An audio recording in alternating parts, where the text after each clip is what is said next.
Hi කොහොමද ඔයාලා හැමෝටම ඉතින් හැමෝම ආයිබෝවන් කියලා මගේ channel එකට ආදරයෙන් පිළිගන්නවා. මගේ channel එකට අලුත් කෙනෙක් නම් මාව subscribe කරලාම එකතු වෙන්න කියලා ආදරයෙන් ඔයාලට මතක් කරනවා. ඉතින් මම අද ගෙනාවේ ගෙදරදම කොහොමද home bank එකක් පටන් ගන්න කියලා. ඉතින් ඔයාලටත් මේ ක්‍රමේ හොඳයි නම් අත්හදා බලන්න කියලා කියනවා. මොකද මමත් තාම පටන් ගත්තේ නෑ. මම ජනවාරි මාසේ ඉඳන් තමයි පටන් ගන්න ඉන්නේ. මොකද මේ අවුරුද්ද ඉතින් දැන් ගෙවිලා ඉවරයිනේ. තව දවස් කිහිපයයි තියෙන්නේ. එතකොට ජනවාරි 1 වෙනිදා ඉඳන්ම පටන් ගත්තත් හොඳයි කියලා මටත් හිතෙන නිසා තමයි මම ජනවාරි 1 වෙනිදා ඉඳන්ම පටන් ගන්නවා කියලා හිතන්නේ. මොකද අපිට මේ කාලේ හැටියට මෙහෙමයි කියලා මුදලක් ඉතුරු කරගන්න හැදුවට ඒක හරිම අමාරු දෙයක්. ඉතින් ඒ හින්දා චූටි හරි මුදලක් මේ විදිහට ඉතුරු කරගත්තොත් ඒක තමන්ගේ මහත්තයාට කරන ලොකු උදව්වක් වෙනවා කියලා මම හිතනවා. මොකද අපි ජීවත් වෙන්නේ මහත්තයාගේ මාසික වැටුපෙන්. ඒතකොට මම ජොබ් එකක් කරන්නේ නැති නිසා අපිට දවස ගානේ සතිය ගානේ මුදල් ලැබෙන්නේ නැහැ. එතකොට අපිට මේ මාසෙට ලැබෙන මුදලින් තමයි අපි පුංචි හරි ගාණක් මේ එකතු කරගන්න හදන්නේ. ඉතින් ඔයාලත් කරලා බලන්න. මේක හරියනවා නම් මට කමෙන්ට් එකක් දෙන්න, ලයික් කරන්න. ඉතින් අපි බලමුද මේක කොහොමද පටන් ගන්න කියලා. ඉතින් අපිට home bank එක පටන් ගන්න ගොඩාක් ලොකු දේවල් ඕනේ වෙන්නේ නැහැ. ගෙදර තියෙන දේවල්ම පාවිච්චි කරන්න පුළුවන්. මේ තියෙන්නේ මම ගත්ත දේවල් තමයි. ඔයාලට ඇහුනේ ඉතින් මොනරෙක්ද කෑ ගහන සද්දයක්. ඉතින් මේ වගේ පොඩි අසුබේ පොතක් ඕනේ වෙනවා. මේක එක්සයිස් බුක් එකක්. ඊට අමතරව මේ වගේ ඔයාලට කැමති පාටකින් පුළුවන්. A4 කොලයක මම මේක මගේ අතින්ම තමයි ලියාගත්තේ home bank කියලා. ඔයාලට කැමති විදිහකට මේක ඩෙකරේෂන් කරගන්න පුළුවන්.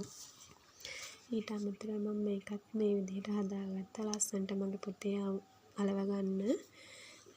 ඊට පස්සේ අපිට සල්ලි දාන්න ඕනේ වෙනවා මේ වගේ බොක්ස් එකක්.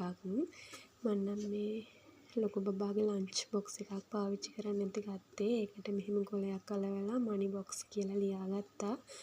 ඔයාලට ඕන නම් ප්ලාස්ටික් පෙට්ටියක් හරි නැත්නම් වෙන මොකක් හරි පෙට්ටියක් මේ සඳහා යොදා ගන්න පුළුවන්. ඉතින් Tamanට තියෙන පහසුකම් අනුව Tamanගේ මේ home bank එක කරගෙන යන්න පුළුවන්. ඉතින් අපි බලමු මේක කොහොමද කරන්න කියලා. මුලින්ම මේකට මම මගේ පොතට ලස්සනට මේ ටික අලවගෙන කවරයක් දාගන්න තමයි හදන්නේ. මොන වැඩේ කරත් අපිට පිළිවෙලක් කියන එකක් තියෙන්න එපයි නේද?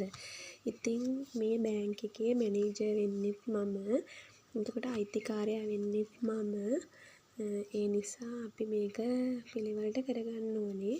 ඉතින් පිළිවෙල තමයි වැදගත්. එතකොට අපිට පොත දිගහැරලා බලද්දී ගුණත් ආස හිතෙනවා. එතකොට මේක දිගටම කරගෙන යන්න පුළුවන් වෙනවනේ.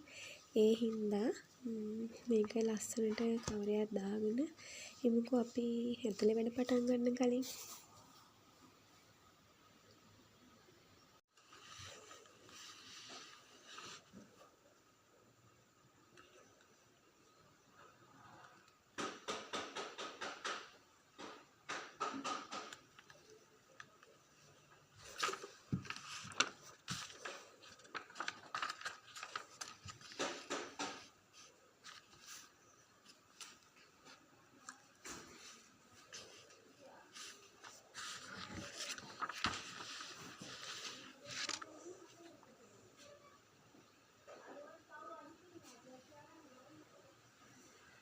මම මගේ පොතට මේ වගේ මේ A4 කොලයකින්ම කවරේ දාගන්නවා. ඉතින් ඔයාලට පුළුවන් මේකට කැමති විදිහකට කවරේ දාගන්න. ඊට පස්සේ මම මේ ලියාගත් එක home bank කියලා. ඔයාලට පේනවා ඇති. ඒකත් මේකේ අලව ගන්න තමයි හදන්නේ.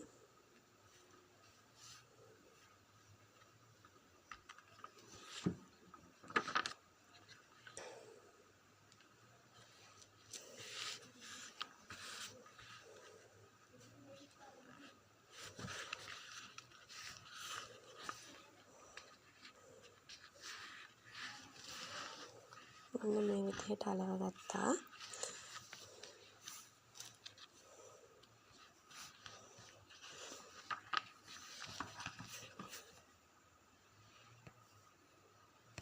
ඊට පස්සේ මම මේ මගේ අතින් හදාගත්ත මනි කියන ප්ලාන්ට් එක මේක මේ ඇතුලේ පැත්තේ පිටුවෙන් අලව ගන්නයි හදන්නේ.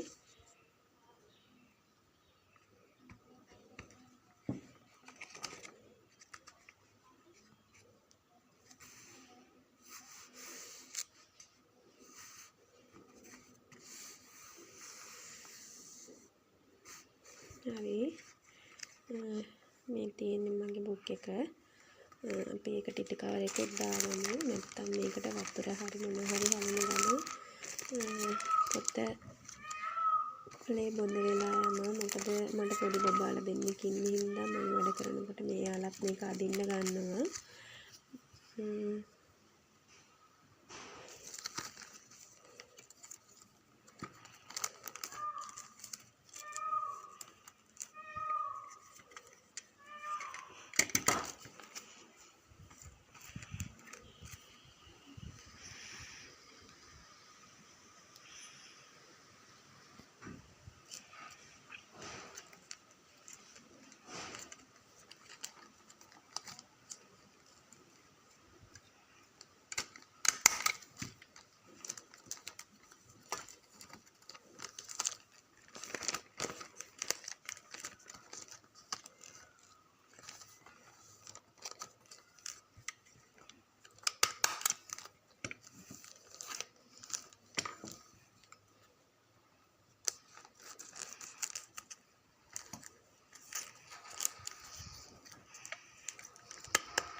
හරි දැන් මේ තියෙන්නේ හරි යාළුවනේ මේ තියෙන්නේ මම කවර දාගත්ත මගේ හෝම් බෑග් පොත.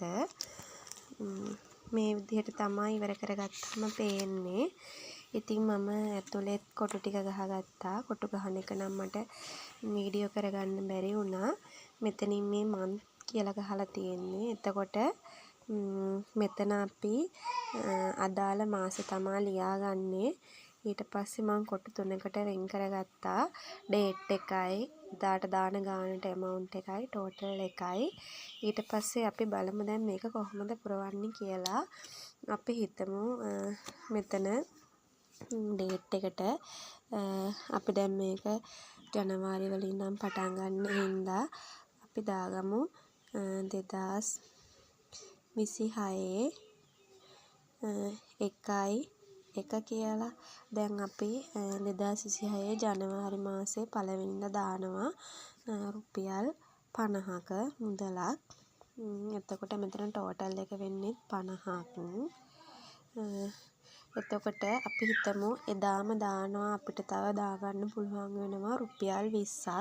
එතකොට අපි එතෙන්ට දිනේ දාන්න අවශ්‍ය වෙන්නේ මෙතනින් 20යි කියලා ලියා ගන්නවා.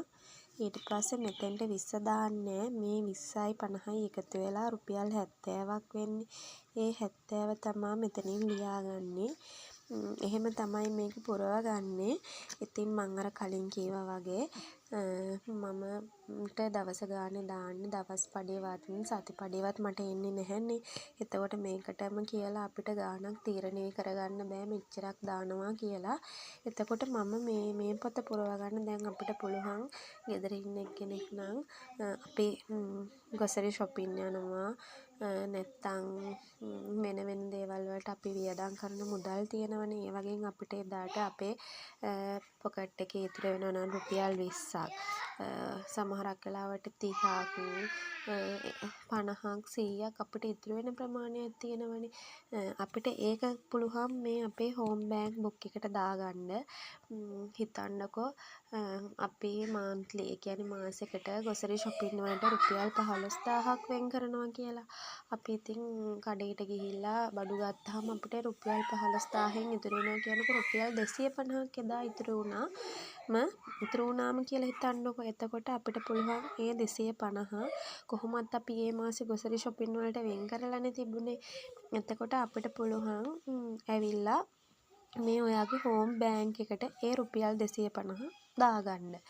ඒ වගේම තමා හදිස්සියේ අපි කඩේකට යන අවස්ථා තියෙනවා. කොච්චර මාසෙකට හරියන්න අපි මේ ගොසරි shopping ගිහින් බඩු ගෙනාවත් අපිට හදිසි අවස්ථාවලදී අපි ටොපියක් හරි බිස්කට් එකක් හරි කන්න කඩේට යනවා. එතනින් අපිට රුපියල් 20ක් හරි ඉතුරු වෙන අවස්ථා තියෙනවා. අපිට ඒ පුංචි රුපියල් 20 වුණත් මේ පොතට දාලා එකතු කරගන්න පුළුවන්. ඊට පස්සේ අපිට අවසානට පුළුවන් මෙතනින් ඔයාට මේ එකතු වුණු මේ ටෝටල් එකේ මේ පිටුවේ තියෙන ගාණ මෙතන යටින් ඉන්නකෝ මම පෙන්නන්න. මෙතන යටින් මේ විදිහට මේ පිටුවේ කිච්චරක් එකතු වෙලා තියෙනවද කියලා මෙතන යටින් දාගන්න. ඊට පස්සේ අපිට පිටුවෙන් පිටුව එහෙම දාගත්තාම අවසානට අපේ ගාණ හදාගන්න ලේසි.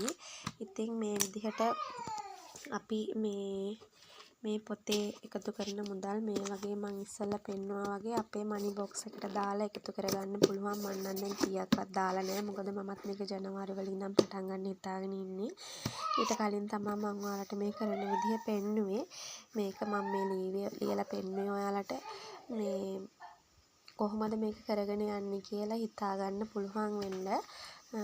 මං හිතනවා ඔයාලට පැහැදිලි වෙන්න ඇති කියලා මම කිව්වේ මොකක්ද කියලා. ඉතින් බලමු නේද අපි මේ විදිහට කරලා මේ මගේ මනි බොක්ස් එක ඕපන් කරන දවසට ඒකෙත් වීඩියෝ එකක් මම ඔයාලට අරන් එන්නම්. අපි බලමු කොච්චරක් එකතු කරගන්න පුළුවන් වේද කියලා. මං හිතනවා මේක හොඳම ක්‍රමයක් වෙයි කියලා. මොකද අපිට මෙහෙමයි කියලා ගාණක් අනිවාර්යයෙන්ම එදා මාසෙට එකතු කරගන්න අමාරුයිනේ.